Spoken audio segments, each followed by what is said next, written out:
Olá, meus amigos, sejam todos muito bem-vindos ao canal Politizando. Eu sou o William Jacob e vou trazer para vocês aqui a reação do Bolsonaro em relação ali a ficar inelegível pelos próximos 8 anos. E detalhe, ele já está admitindo que pode parar na cadeia. Vale lembrar que até pouco tempo ele começou já a admitir que poderia ficar inelegível e aconteceu. Será que agora vai acontecer também, a prisão que ele, insisto, já admite que pode acontecer? E falarei também aqui de Nicolas Ferreira, puxa-saco de Bolsonaro, deputado federal que muito me envergonha, eu como mineiro, saber que o meu estado elegeu esse cidadão com quase 1,5 milhão de votos. Aí eu vou trazer aqui uma fala dele, tá tristinho, cabisbaixo, desanimado, foi entrevistado no Pânico logo após ali, a decisão do TSE que tornou o Bolsonaro inelegível. Eu quero aqui reagir, trazer, porque é muita cara de pau de um cidadão como esse falar: ai, o sistema venceu. Será que o Bolsonaro é antissistema? Alguém ainda acredita nisso?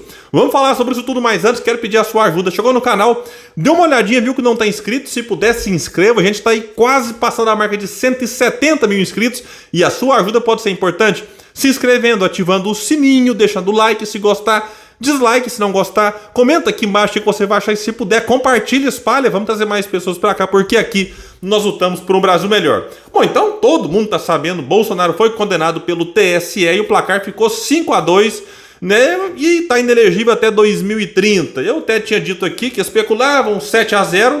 Eu disse, seria difícil o Nunes Marques votar, pela inelegibilidade de Bolsonaro. E teve um outro também lá que votou, o tal do Raul. Então o placar que eu sempre disse aqui seria 7-0, na melhor das hipóteses, na pior para Bolsonaro no caso. Melhor para nós, que queríamos ele inelegível. Talvez um 6-1, que eu já contava como certo voto do Nunes Marques, favorável a Bolsonaro. E na melhor das hipóteses, o 5-2 para o Jair, que foi o que aconteceu. Aliados, ele próprio, estão reagindo nas redes sociais e o clima é de derrota. O pessoal jogou a toalha, sabe que não tem como reverter, mas ele, claro, vai tentar ali, entrar com recurso e tal. E o G1 até explica que são duas opções: embargo de declaração e recurso extraordinário. Em todas elas, a gente observa assim que a situação de Bolsonaro é muito, mas muito delicada, E a gente percebe a gravidade da situação quando observa a própria reação daqueles que tinham que estar mais confiantes, em reverter esse resultado, mas não, o pessoal já meio que jogou a toalha.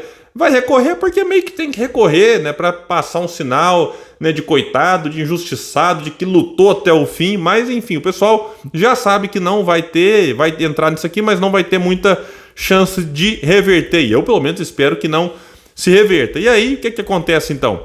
Bolsonaro, logo após a decisão, ficou naquela falação de sempre, disse que foi condenado por um crime sem corrupção. Daqui a pouco eu volto nisso, mas ele disse que respeitou a Constituição, abre aspas, muitas vezes a contragosto, e disse que levou uma facada nas costas. Primeiro, falar aqui que foi condenado por um crime sem corrupção, o que isso tem a ver? Daqui a pouco uma pessoa mata a outra, aí ela é condenada e fala: não, mas eu nem fiz corrupção. Como se você só pudesse ser condenado, e nesse caso aqui, ficar inelegível, se cometer corrupção. Olha, você tem muitos crimes em que você, cometendo, você é punido. E em alguns casos como esse aqui, abuso de poder econômico, enfim, político, você é condenado ficando inelegível, porque não tem mais mandato. Se tivesse mandato, seria cassado. Então, assim, essa conversinha fiada de que, não tive corrupção e fui condenado, não tem nada a ver, para confundir as pessoas, sem falar que, olha, tem que investigar. Eu acho que teve corrupção sim, tem muitos sinais, muitos elementos, muita venda de patrimônio público a preço de banana, tem que ser investigado sim. Quando ele fala aqui que respeitou a Constituição, muitas vezes a contragosto, ele levou facada nas costas, tudo conversinha para se fazer de vítima. Enfim, mas ele aqui disse também que acha que foi condenado pelo conjunto da obra e não só pela reunião com os embaixadores. É curioso, que de certa forma ele admite que cometeu outros crimes, Então, ou seja, o conjunto da obra fez aí com que ele fosse condenado. Na verdade, o próprio advogado lá do PDT disse que a reunião com embaixadores é um elemento importante, mas que você precisa observar eventos anteriores e também posteriores. Então, Bolsonaro aqui nesse caso do conjunto da obra, eu de certa forma concordo com ele. Sem falar que ele pode ainda ser condenado, em outras 16 ações no TSE, sem falar na Justiça Comum, no STF, tá enrolado, deve parar na cadeia, sim, e ele chegou a admitir isso. Eu tenho minhas dúvidas, é o seguinte, eu tô achando até ele muito calmo diante dessa condenação, E me parece, me cheira tem hora um certo acordo, sabe? Fica inelegível, mas não vai pra cadeia. Não sei, vamos ver. Mas ele chegou a falar sobre isso depois, né, da decisão do TSE. Abre aspas. Vira e mexe, alguém pergunta se tem medo de ser preso. Tudo pode acontecer, não se tem motivo para ninguém ser preso hoje no Brasil. Qualquer um pode ser preso, não se diz o motivo e ponto final. O Ministério Público está ignorando, né, no Brasil, não sei o que ele queria dizer aqui, mas é aspas que está no site que eu pesquisei, no Metrópolis. E aí você tem, então, o Bolsonaro reagindo, eu vou pegar aqui um puxa-saco, poderia pegar 200, né, que estão agora aí chorando as mágoas e tal, vai tudo conformadinho, né? Vamos falar aqui do Nicolas Ferreira, que envergonha meu estado, eu sou de Minas Gerais, né, e aí a gente observa tanta bobagem que Estadão fala, onde vai ser entrevistado, ou, né, lá na Câmara dos Deputados, nas comissões. Aí ele foi no Pânico, na Jovem Pan, logo após a decisão do TSE, ali já com um tom de derrotado, né? Eu vou mostrar para vocês aqui, tá tristinho. Eu vou acelerar aqui um pouco no 1,25 para esse nosso vídeo aqui não alongar muito, mas assim, vamos ver que ele vai falar bobagem também e vamos aproveitar para rebater, né, e mais uma vez, né, desmascarar a estratégia desse tipo de gente aqui. Vamos lá então pro Nicolas Ferreira na Jovem Pan, logo após a cassação ou a inelegibilidade de Bolsonaro. Nicolas, tudo bom, Emílio? tranquilo? Não. Agora. Rindo de nervoso. Por que você está nervoso? Por causa do Bolsonaro? Cara, é assim, não tem muito o que comemorar, né, cara? Infelizmente. Mas assim, tem que permanecer, né? A gente venceu o sistema aí agora. A Bárbara te atualizei, postou e eu concordo com ela, né? Espero que tenha acréscimos, né? O jogo Olha a cara dele, olha a esperança dele que tem acréscimo no jogo. Ai, meu Deus do céu. A gente teve um resultado, espero que isso daí futuramente possa ser alterado aí. E realmente é um cara que eu acredito que merecia ter pelo menos o direito, né? Sim. De ser escolhido pelo povo ali nas urnas. Ô, cara pálido, não é que você acha que tem o direito de ser escolhido pelo povo. Cometeu crime, tem que ser punido. Ah, mas segue, o povo tinha que decidir. Não, a lei tá lá para ser cumprida. Porque senão o que adianta ter lei?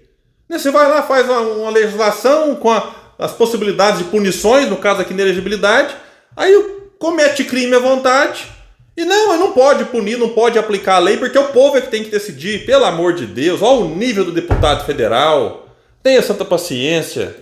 Ô, Nicolas, mas é um jogo que só um time tá jogando. E o juiz é eles. Você não acha que o Bolsonaro cavou muita falta? Ó a pergunta.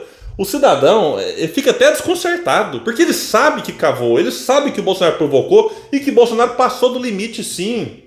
Eu acho que ele cavou, cara. Agora falando, eu acho que a gente... Tudo bem.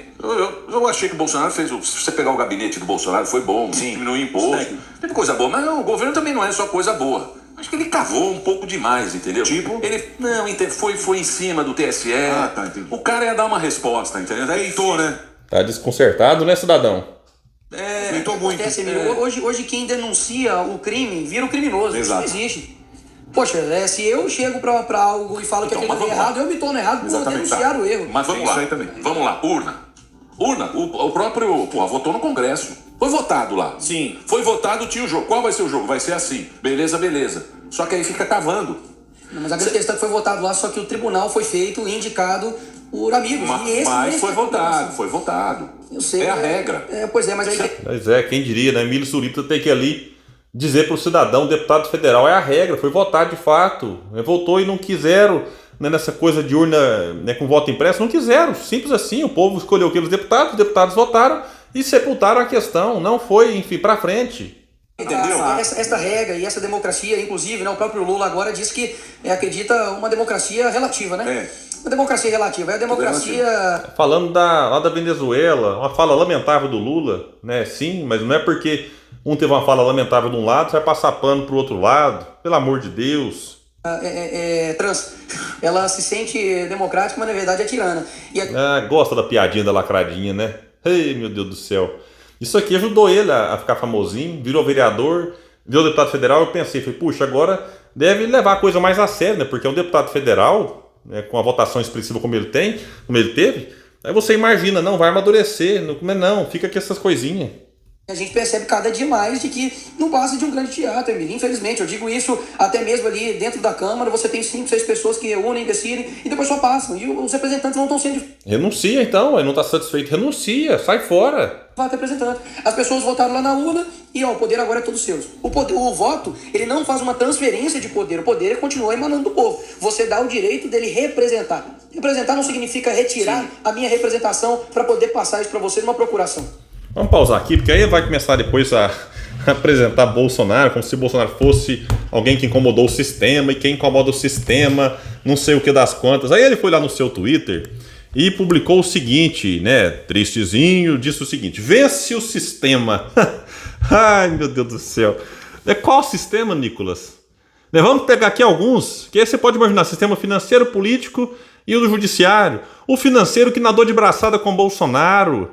Os bancos, só dá um Google, bate aí quem quiser pesquisar. Quando que os bancos tiveram lucro, o maior lucro na história? Lucro recorde no governo Bolsonaro, sem pagar um centavo de imposto. Pega o lucro lá, manda pro bolso acionista, não paga imposto. E você que recebe aí, né, acima de R$ 2.500 já tá pagando imposto de renda na fonte. Né, menos do que isso, inclusive. Peguei aqui de cabeça, tem que pesquisar. Mas será que ele é um antissistema político? Mas não, o Bolsonaro sempre foi do Centrão e tava lá agora com o Centrão, com o tal do orçamento secreto, toma lá da cá, né? A emenda de relator, negócio vergonhoso, rendido ao sistema político. E o jurídico? Ah, não, o Bolsonaro bateu de frente no judiciário. Bateu nada. Só pesquisar o que a senhora Electronic já disse. Quando estavam tentando, né, dar andamento lá na CPI da Lava Toga, o Flávio Bolsonaro não queria que avançasse. Jair Bolsonaro atuou lá no Senado para impedir a CPI da Lava Toga. Rendidos, porque tinha rabo preso.